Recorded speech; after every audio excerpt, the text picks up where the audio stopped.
Быть грамотным и интересным собеседником важно не только в личной сфере, но и в деловой.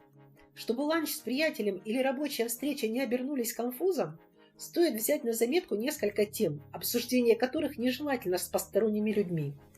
Рассказываем о 7 вещах, о которых не стоит заводить разговор с кем попало. Первое. Количество половых партнеров. В том, чтобы обсуждать интимные вопросы с близкими друзьями, нет ничего плохого. Однако, даже в тесной дружеской компании подробные рассказы о бурной ночи будут излишни.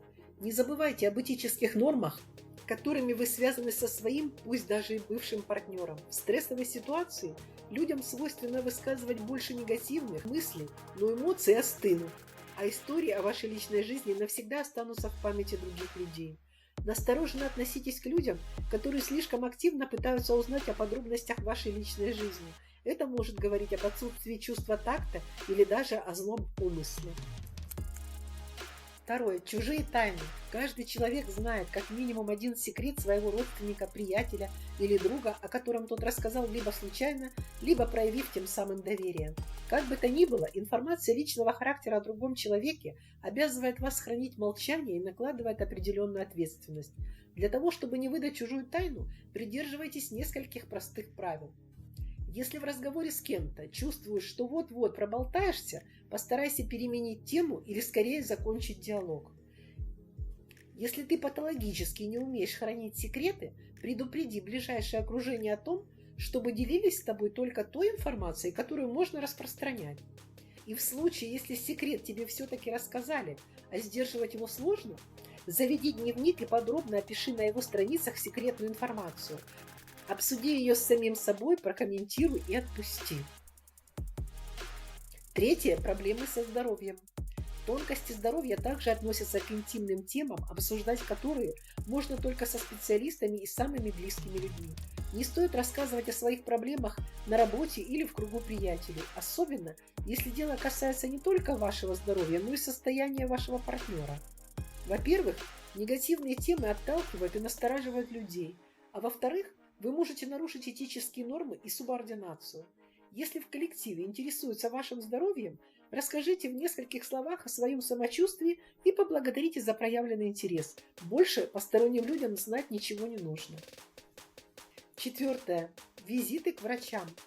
О походах к врачам, равно как и о подробностях о здоровье, рассказывать посторонним не принято. Помимо того, что эта информация носит интимный характер, вашему собеседнику может быть неприятно слушать о количестве зубов, пораженных кариесом или других проблемах. В случае, если коллеги или знакомые интересуются тем, как прошел ваш прием у доктора, поделитесь с ними общей информацией без подробного описания проблемы. Разговоры о врачах полезны только в одном случае, когда надо найти хорошего специалиста или, напротив, порекомендовать другим не обращаться в какую-то определенную клинику. Пятое. Секреты красоты. Новая диета, комплекс спортивных упражнений, курс лазерной эпиляции, уколы красоты – все эти аспекты жизни старайтесь не обсуждать с кем-либо, кто не является специалистом в данной области. Пластические операции и любые хирургические вмешательства – это также сфера здоровья, которая не нуждается в оценке общественности. Тем более не обсуждайте щекотливые темы с мужчинами. И дело не в том, чтобы создать образ поднебесного ангела, а в том, чтобы оставить место для личного пространства. Шестое. Амбициозные планы. По словам психологов, как только мы озвучиваем свои планы и цели, процент вероятности их осуществления резко уменьшается. Это связано с тем, что наш мозг начинает воспринимать цель как уже реализованную. Кроме того, часто ближнее окружение в попытках уберечь нас от воздействия окружающего мира отговаривает от серьезных планов, которые могут изменить ход жизни. Направьте все свои силы на решение поставленной задачи. Действуйте решительно и осторожно. Успехом похвастаться можно будет позже. И, наконец, седьмое. Содержимое кошелька. Рассказывать о своих доходах не принято не потому, что тема щепетильная и может привлечь завистников в вашу жизнь. Хранить в секрете свои доходы необходимо скорее для того, чтобы уберечь себя от возможности стать мишенью для мошенников и желающих поживиться на чужом успехе. Психологи также сходятся во мнении, что люди, знающие, что ваши финансы превышают их благосостояние, начинает испытывать к вам более негативные эмоции. Разумеется, это правило работает только когда речь идет о малознакомых людях. Обсуждать финансы с партнером, друзьями или родными вполне нормально. Вот и все, друзья.